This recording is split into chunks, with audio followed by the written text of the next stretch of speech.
எல்லோருக்கும் வணக்கம். காங்கேயம் தொகுதியில் இன்றைக்கு சட்டமன்ற உறுப்பினராக தேர்வு பெற்ற அமைச்சராக பணியாற்றி கொண்டிருக்கிறார் திரு வெள்ளகோயில் சுவாமிநாதன் அவர்கள். அந்த தொகுதிக்கு உட்பட்ட பல பகுதிகளில், குறிப்பாக ஈரோடு, திருப்பூர் இந்த மாவட்டங்களுக்கு உட்பட்ட பல பகுதிகளில் சென்னிமலை, காங்கேயம், ஊத்துக்குளி, தாராபுரம் போன்ற பகுதிகளில் இந்த வெறி நாய்களால் விவசாய தோட்டங்களில் இருக்கிற ஆடுகள் கடித்து குதறி சாகடிக்கப்படுகின்றன.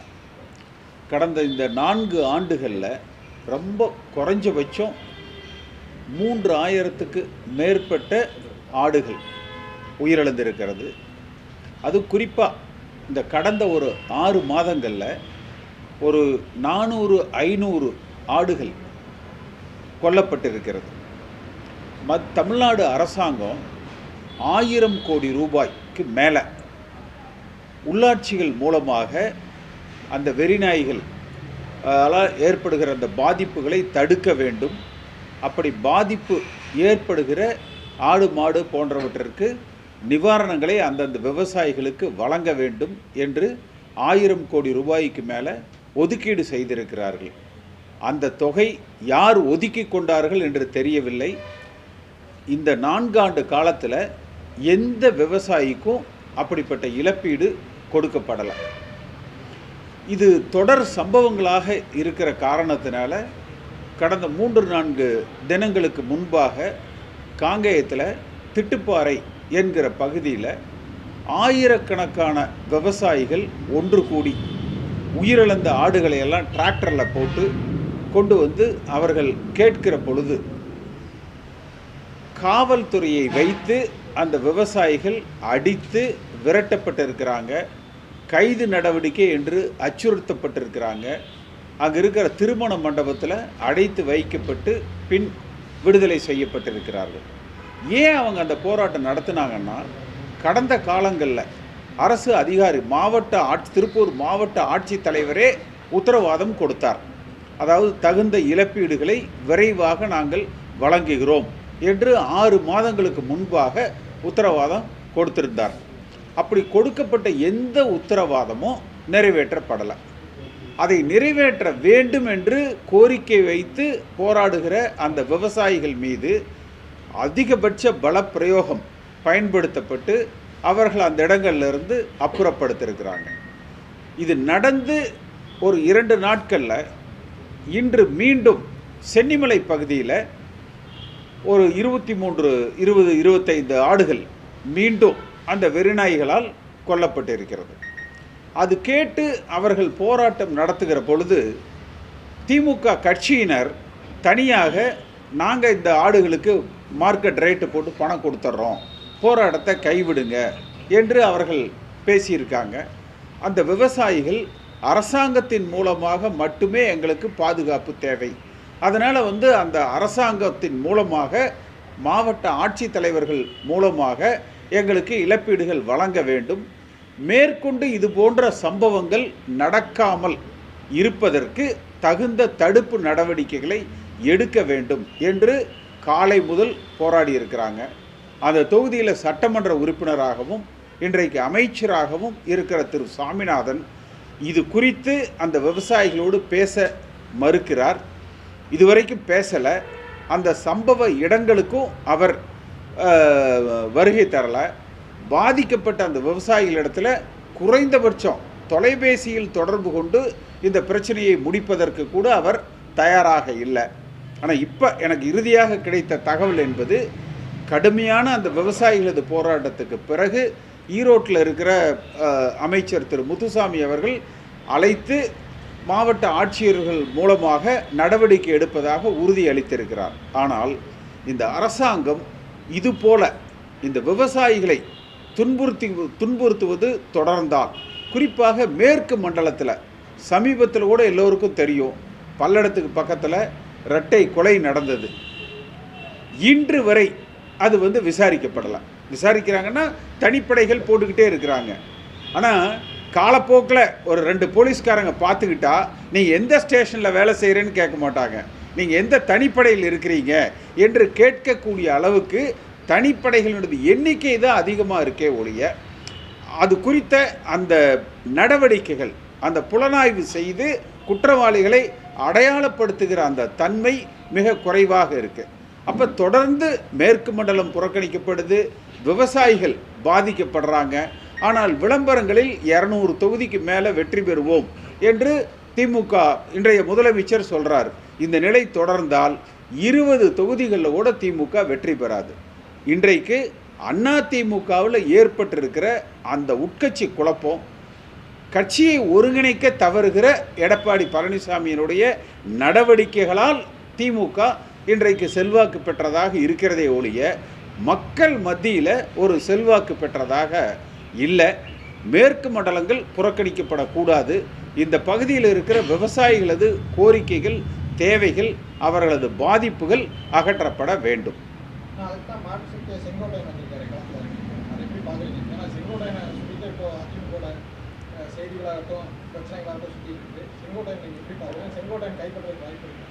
இல்லை, இன்னைக்கு கூட நீங்கள் எல்லாம் பத்திரிகையாளர்கள் ஏர்போர்ட்டில் கேட்குற பொழுது அவர் எதுவும் எடப்பாடி பழனிசாமி குறித்து பதிலளிக்க மறுத்திருக்கிறார்.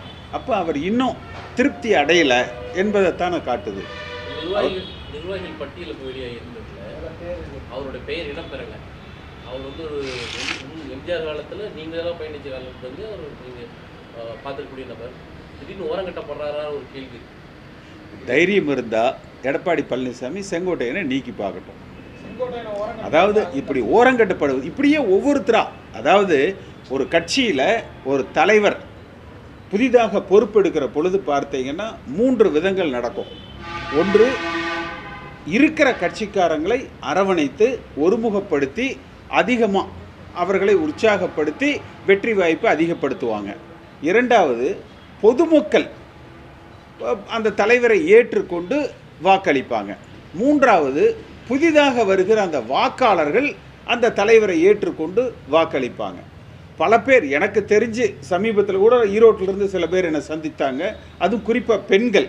அவர்களிடத்தில் நான் பேசுகிற பொழுது அம்மா காலம் வரை நாங்கள் அதிமுகவுக்கு தான் வாக்களித்தோம். ஆனால் எடப்பாடி பழனிசாமி இந்த இயக்கத்தை ஒன்றுபடுத்த தவறுகிறார், சுயநலப்போக்கோடு நடந்து கொள்கிறார். அதனால் அவருக்கு வாக்களிப்பதற்கு எங்களுக்கு அவ்வளவு அம்மா காலத்தை போல எங்களுக்கு அது உற்சாகமாக இல்லை என்கிற கருத்தை தான் சொல்கிறாங்க. அதே போல் புதிதாக வந்திருக்கிற வாக்காளர்களும் அதே கருத்தில் தான் இருக்கிறாங்க. எல்லோரும் என்ன எதிர்பார்க்கிறாங்க? இந்த இயக்கம் ஒருங்கிணைக்கப்பட வேண்டும், ஒற்றுமைப்படுத்தப்பட வேண்டும். உலகத்துக்கே தெரியுது, ஒரு ஆளுக்கு மட்டும் அது புரிய மாட்டேங்குது, தெரிய மாட்டேங்குது. இல்லை, அது தெரிஞ்சாலும் கூட மீண்டும் திமுகவே ஆட்சிக்கு வர வேண்டும் என்று இவர் ஏதேனும் மறைமுக ஒரு ஒத்துழைப்பு கொடுக்கிறாரோ என்று தான் அதிமுக கட்சியில் இருக்கிற அடிமட்ட தொண்டர்களே பேசுகிறாங்க. தைரியம் இருந்தால் நீக்கி பார்க்கட்டும்னா நீக்கினா என்ன ஆகும்? நீக்க ஏன் தயங்குறாங்க? சம்திங் அந்த மாதிரி நீக்கினா எடப்பாடி பழனிசாமி தலைமை இருக்காது. எப்படி ஒரு ஓபிஎஸ் நீக்கினாங்க, அதை கடந்து செங்கோட்டையன் எந்த மாதிரி செல்வாங்க? சரி, இது எல்லாத்துக்கும் ஒரு எல்லை இருக்கு இல்லையா? இப்போ நீங்கள் முதல்ல ஒருத்தர் உங்களை கொஞ்சம் உரசி பார்த்தா அமைதியாக இருப்பீங்க. ரெண்டாவது தடவை கொஞ்சம் முட்டி பார்த்தாங்கன்னா சிறு எதிர்ப்பை காட்டுவீங்க. மோதி பார்த்தா என்ன நடக்கும்? அப்போ அதிமுகவை இருக்கிறவங்களை, ஏற்கனவே பிரிந்தவர்களை, மனமாச்சரியம் கொண்டவர்களை ஒருங்கிணையுங்கள் என்கிற கோரிக்கை வலுத்திருக்கிற நேரத்தில் மாறாக கட்சியில் புரட்சித் தலைவர் எம்ஜிஆர் காலத்திலிருந்து பயணிக்கிறவர்கள் மேலும் ஒதுக்கப்படுவார்கள், நீக்கப்படுவார்கள், ஓரங்கட்டப்படுவார்கள். அவர்களது மனம் ஆச்சரியங்கள் பெரிதுபடுத்தப்படும்னா அப்புறம் யார் அதை ஏற்று அந்த தலைமையை யார் ஏற்றுக்கொள்வார்கள்? இப்போ அவிநாசியில் அந்த விழா நடக்குது. ரொம்ப சிம்பிளாக ஒரு செங்கோட்டையன் அந்த கருத்தை சொல்கிறாரு. அவர் சொல்வதற்கு முன்பே 3 நாள், அந்த நிகழ்ச்சிக்கு 3 நாளைக்கு முன்பே சொல்லியிருக்காரு. எடப்பாடி பழனிசாமி தொலைபேசியில் செங்கோட்டையனை தொடர்பு கொண்டு, அண்ணே நான் கவனிக்காமல் விட்டுட்டேன், இனிமேல் இந்த தவறு நடக்காமல் பார்த்துக்கலான்னே என்று கூட சொல்லி அந்த பிரச்சனையை முடிச்சிருக்கலாம். அப்போ அது மட்டுமே பிரச்சனை அல்ல. அது இல்லாமல் பல அதிருப்திகள். எடப்பாடி பழனிசாமி இந்த இயக்கத்தை ஒன்றிணைக்க தவறுகிறார், எடப்பாடி பழனிசாமி தலைமையில் அதிமுக வலிமையாக இல்லை என்கிற அந்த குறை அடிமட்டத்தில் அதிமுக தொண்டர்கள் திருப்தியாக இல்லை, தலைமையின் மீது நம்பிக்கையோடு இல்லை என்கிற கருத்து தான் அதிகமாக இருக்குது. செங்கோட்டையன் அவர் அதிமுகவில் இருக்கட்டும், இல்லை மாற்று கட்சியாக இருந்தாலுமே ஒரு மதிக்கக்கூடிய எதிர்த்து தரப்பு அரசியல்வாதியாக பார்க்குற நிலைமையில அவரை எடப்பாடி பழனிசாமி நீக்கிறார் அப்படின்னு சொன்னால் எந்த மாதிரியான விளைவுகளை அவர் சந்திக்க நேர்ந்து நினைக்கிறீங்க? அது ஒரே வயர் சொல்லிட்டல, தலைமை மாற்றம் ஏற்படும். எடப்பாடி பழனிசாமி தலைமையில் நீடிக்க மாட்டார். கட்சியோட தொண்டர்களும் கட்சி நல்லா இருக்கும், தலைமை மாற்றம் ஏற்படும். எடப்பாடி பழனிசாமி தொடர்ந்து தலைவராக அடுத்த சட்டமன்ற தேர்தலை சந்திப்பதற்கான வாய்ப்புகள் குறைவாகத்தான் இருக்கும்.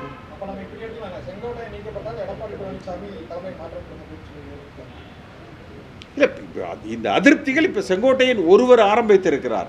இன்னும் தொடர்ச்சியாக பலர் வருவாங்க. எல்லாத்த விட இன்னும் அதை யாரும் நீங்கள் கவனிச்சிங்களான்னு தெரியல. இன்றைக்கு சென்னை உயர்நீதிமன்றத்தால் ஒரு தீர்ப்பு கொடுக்கப்பட்டிருக்குது.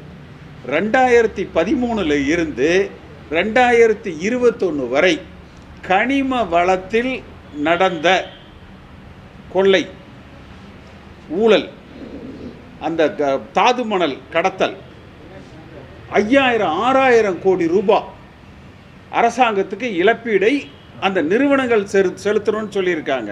அது மட்டுமல்ல, இதற்கு உடந்தையாக இருந்த கீழ்நிலை அதிகாரிகள் மட்டுமல்ல, அமைச்சர்கள், அரசாங்கத்தின் உயர் பொறுப்பு வகித்த அரசியல்வாதிகள் மீது நடவடிக்கை எடுக்க வேண்டும்.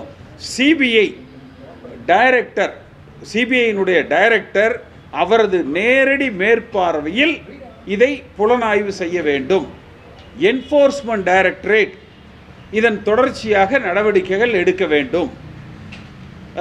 கஸ்டம்ஸ் அண்ட் எக்ஸைஸ் அந்த துறை இதில் நடவடிக்கை எடுக்க வேண்டும். வருமான வரித்துறை நடவடிக்கை எடுக்க வேண்டும் என்று சென்னை உயர்நீதிமன்றம் இன்றைக்கு உத்தரவிட்டிருக்கிறார்கள். 2013 இருந்து 2021 வரை இதற்கு பொதுப்பணித்துறை, கனிம வளத்துறை, தொழில்துறை, ரெவின்யூ, அப்போ இதற்கு பொறுப்பாளர்களாக இருந்த இந்த அமைச்சர்கள் நிச்சயமாக இது குறித்த அந்த விசாரணையை அவர்கள் சந்திக்க வேண்டியது இருக்கும். இன்றைக்கு சென்னை உயர்நீதிமன்றத்தால் தீர்ப்பு கொடுக்கப்பட்டிருக்கு.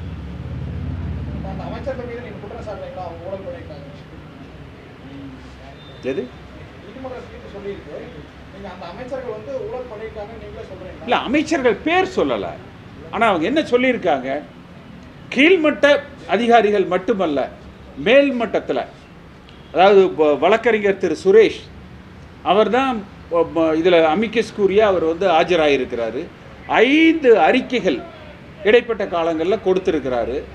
16 லட்சம் டன் அந்த தாது மணல் ஸ்டாக், அது இருந்த ஸ்டாக் கொள்ளையடிக்கப்பட்டிருக்கு. இருப்பு, அரசாங்கத்துக்கு பொறுப்பில் இருந்த இருப்பு 16 லட்சம் டன் கொள்ளையடிக்கப்பட்டிருக்குது. அடுத்து இதுபோல் மேற்கொண்டு அந்த தாது மணல் எடுக்கக்கூடாது என்கிற அந்த தடை ஆணைக்கு பிறகு 6 லட்சம் டன் புதிதாக ஸ்டாக் உள்ளே வந்திருக்குது. அப்போ அந்த 16 லட்சம் டன்னுக்கு உண்டான தொகை யார் கைக்கு போச்சு? புதுசாக எப்படி அந்த 6 லட்சம் டன் உள்ளே அந்த ஸ்டாக் வந்தது? குறைந்தபட்ச எஸ்டிமேட் 6000 கோடி, 5800 கோடி, இன்னும் அதிகபட்சம் இன்னும் அதிகமாக இருக்கும். அதில் அவர்கள் இன்றைக்கு நீதிமன்றம் கொடுத்திருக்கிற தீர்ப்பு, அந்த துறைக்கு பொறுப்பு வகித்த அமைச்சர்கள் 2013 21 வரை, இது சிபிஐ, என்ஃபோர்ஸ்மெண்ட் டைரக்டரேட், வருமான வரித்துறை, கஸ்டம்ஸு, சென்ட்ரல் எக்ஸைஸு போன்றவர்கள் விசாரிப்பாங்க. யாரு இல்லை, இனி எல்லாம் அணிகள் உருவாகாது, அணிகள் ஒருங்கிணையும். இனி இதில் ஒதுக்கப்படுபவர் எடப்பாடி பழனிசாமியாக மட்டுமே இருப்பார். இனி திருப்பி 2 அணி, 3 அணி, 4 அணி என்று அணிகள் பெருகிட்டு போகாது. அணிகள் ஒன்றிணைக்கப்பட்டு இந்த இயக்கத்துக்கு பிணியாக இருக்கிற எடப்பாடி பழனிசாமி ஓரங்கட்டப்படுவார். எப்படி சாத்தியம் நினைக்கிறீங்க சார்? நீங்கள் என்ன ஒரு அமைப்பு பெரு கட்சியுடைய பொதுச் செயலாளராக இருக்காரு, ஒரு சில முக்கியமான பங்களிப்பு இருக்கக்கூடியோ சதன் இருக்கக்கூடிய அமைச்சர்களுமே, முன்னாள் அமைச்சர்களுமே அவர் பேவராக இருக்காங்க. ஆதிபதி உட்பட அப்படி எல்லாருமே ஃபேவராக இருக்கையில் ஒரு சிலர் அதிர்ச்சி தங்கள் வெளிப்படையாக இதுக்கு முன்னாடி சசிகலா பொதுக்குழுவால் தேர்ந்தெடுக்கப்பட்டார்ல, சசிகலா பொதுக்குழுவால் தேர்ந்தெடுக்கப்பட்டார்ல, அப்போ எல்லா அமைச்சர்களும் இப்போ நீங்கள் சொல்கிறீங்கல்ல, தென் மாவட்டம், வட மாவட்டம், மேற்கு, கிழக்குன்னு அவ்வளோ பேரும் சசிகலா காலில் நெடுஞ்சான் கடையாக விழுந்து நமஸ்காரம் பண்ணி அந்த அம்மாவுக்கு ஆதரவு தெரிவித்தாங்கல்ல. எப்படி மாறுச்சு அது? இந்த மாதிரி ஏன் மாறுச்சு? அப்போ தொண்டர்களால் ஒரு பொதுச் செயலர் தேர்ந்தெடுக்கப்படுகிற பொழுதுதான் அவர் தொண்டர்களின் ஆதரவை பெற்றவர். பொதுக்குழு உறுப்பினர்களால் தேர்ந்தெடுக்கப்படுகிற அந்த பொதுச் செயலாளர் என்பவர் அடுத்த பொதுக்குழு கூடி அவரை மாற்றுகிற அதிகாரம் கொண்டது. அது எடப்பாடி பழனிசாமியே நீதிமன்ற உத்தரவுகளை வாங்கி வைத்திருக்கிறார். இன்னொரு பொதுக்குழு கூடி அந்த மாற்றத்தை அவர்களால் ஏற்படுத்திவிட முடியும். ஒட்டுமொத்த தலைமைக்குமே அதிமுகவுடைய ஒருங்கிணைந்த தலைமைன்னு ஒன்று வரும் பட்சத்தில் அதெல்லாம் எல்லாருக்குமான நபராக செங்கோட்டையன் இருப்பார் கருதுறீங்களா? இல்லை, நான் இன்னார்னு நான் சொல்லலை. எல்லோருமாக சேர்ந்து ஒரு மாற்று, அதாவது ஒன்று எடப்பாடி பழனிசாமியுடைய தலைமையே தொடரலாம்.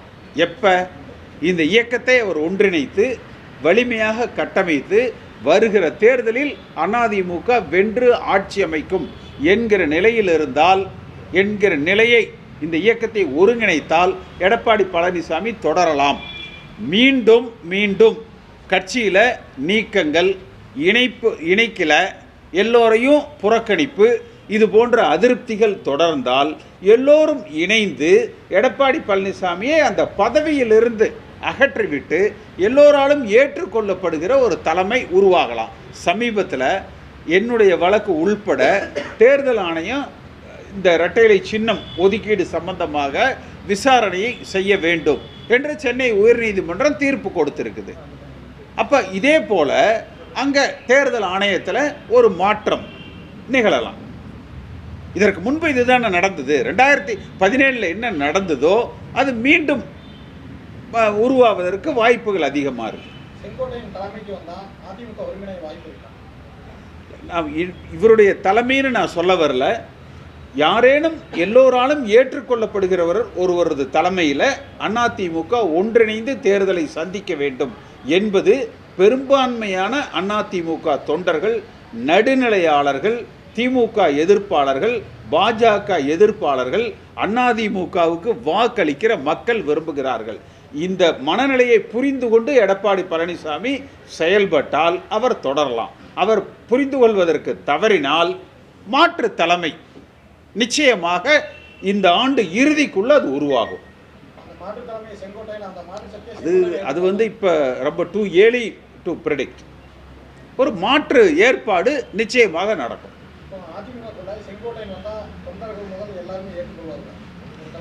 திருப்பி செங்கோட்டையன் அவரை மையப்படுத்துறீங்க.